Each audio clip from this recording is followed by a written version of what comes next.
ماني فاهم والو في حكايه ليناس العدسات وتبان حكايتهم بزاف معقده مش غنفهم. صار عليك انا هنا وتتلفلك. ركز معايا مليح، دير ابوني، سيفي لا فيديو، درك نفهمك كلش من ا جوسكا زد. لا عزيز بنسهلها لك. نبداو بالتسميه. وش معناها هذه الكتبه؟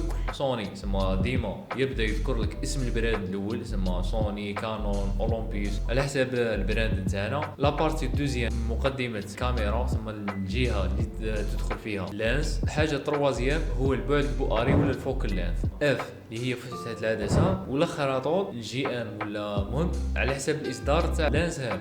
ما هي الحاجه اللي مازال ما فهمتهاش، واش الفرق بين عدسه فيها الزوم وعدسه ما فيهاش الزوم؟ سهل بزاف. اللي فيها الزوم نقولوا لها زوم لانس، واللي ما فيهاش نقولوا لها برايم لانس. والفرق اللي بيناتهم هو لا بليبار في البرايم لانس عندهم فتحه عدسه كبيره على الزوم لانس. زعما باغ اكزومبل في البرايم لانس نقدروا نوصلوا حتى 1.8. مي باش نلقاو زوم لانس وفيها فتحه عدسه كبيره راح تكون التكلفه تاعها بزاف غاليه في لاغام بروفيسيونيل هذيك. مي في البرايم لانس تعطينا واحد الشاربنس والحده ولي ديتاي في لا فوتو خير من الزوم لانس. والزوم لانس حتى هي مليحه كل ما يزيد عندنا الفوكال لانس يوصل حتى 400 ملم باغ اكزومبل، كل ما راح تكون العدسه اضيق. وكل ما ينقص فوكال لانس حتى يوصل 9 ملم كل ما تكون عندنا زاويه اوسع. باش نسقسيك منين راك تجيب هذو المعلومات كلهم؟ باينه ماكش متبع انس تيفران. دير ابوني باش ما تراطي حتى معلومه ان شاء الله.